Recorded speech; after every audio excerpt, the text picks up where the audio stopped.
You might like to have a little bit of an update on the maternity and first aid ward that has developed in my front garden.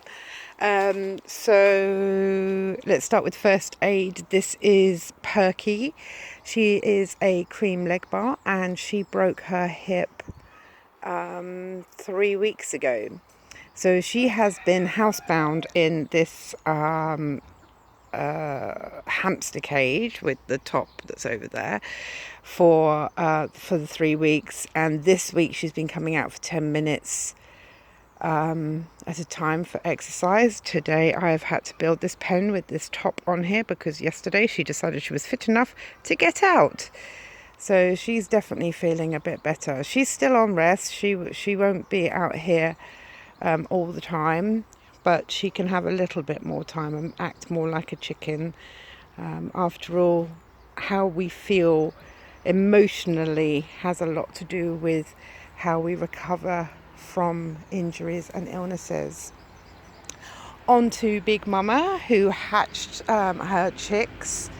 It'll be 2 weeks ago now. Is it 2 weeks or is it 3 weeks? Did it happen at the same time? Oh my lord, I cannot remember. Anyway, so we now have them out here in this setup, this amazing setup that I have to thank one of my clients for. And they've got a little hutch there that they go into at night, and then they've got a nice area to scratch and peck in, and I do sprinkle their food in and around the ground here. But they do have, there's some layers pellets for mummy, some chick crumb for the babies, and some oats as a treat. Here they also have their dust bath, which is made up of a little diatomaceous earth, food grade, mixed in with some of the hemp bedding that they were used to in their brooder. There is their water, and here is a scratch around earth bath, which is a bit like a dust bath but a bit like scratching around in the earth as well. Anyway, it's a different texture, a bit more fun for them. So that is their setup there. And then we have Broody Nanna. Now, she sat on eggs for near on 30 days and none of them hatched. I don't think it was her fault at all. She's still got 3 under her that she won't say goodbye to. That noise you can hear in the background is one of the other chickens has just laid an egg, and that's the egg song you can hear. So anyway, so yes, she had been sitting on eggs. There's one you can see under her now. I think she may be getting ready to go, okay, I don't need to look after these eggs anymore. They're not going to hatch. So feeling very, very sorry for her, and she wasn't going to stop sitting on those eggs. I went and can you see, what can you see? You can see 2 of 3, so there's 3 in there, and they are silkies. So there is a paint in there, which is a white with black splashes on it, black paint splashes on it. There is a yellowy coloured one, and there is hopefully a golden partridgey coloured one as well. And she was introduced to them last night, and she is doing very, very well.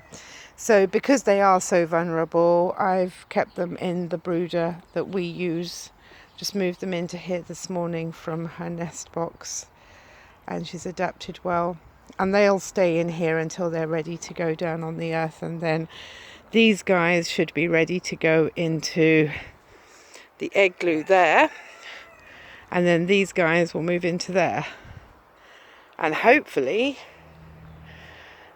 if all's going well, Perky will also go into the igloo with Mama and her chicks at that point. Hopefully she will be ready to semi-join the flock again, or join the vulnerable flock, as we say. These are the other 2 vulnerables, so these are the other 2. That's Hagrid. He hasn't long learnt how to crow. He's working on it. And these 2 are silkies, and they're a bit more vulnerable than the other chickens, and the reds know that and they do pick on them, so they're out here in the front as well. So the grey one is called Myrtle, and the black one with the brown collar is Hagrid. And then way back there you can see in the background we have okay, up there is Mabel the Moran, and she is rather favoured by the cockerel. So not Hagrid, the Chris out the back, and he can be a little bit rough, so she comes out here to get a bit of a break from him. He's got like 15 odd girls out the back, but he likes his Mabel. So these two live in the igloo. Hagrid's been Hagrid hardly ever hear a sound out of Hagrid. So they live in the igloo here, and they don't actually go up and roost in the coop. They snuggle down in the straw and sleep down there. They like to sleep outside. That's next doors, and he's going to reply. There we go. So yeah, so there you go. An update on our maternity and first aid ward, and a little bit extra. Until next time, everybody take care.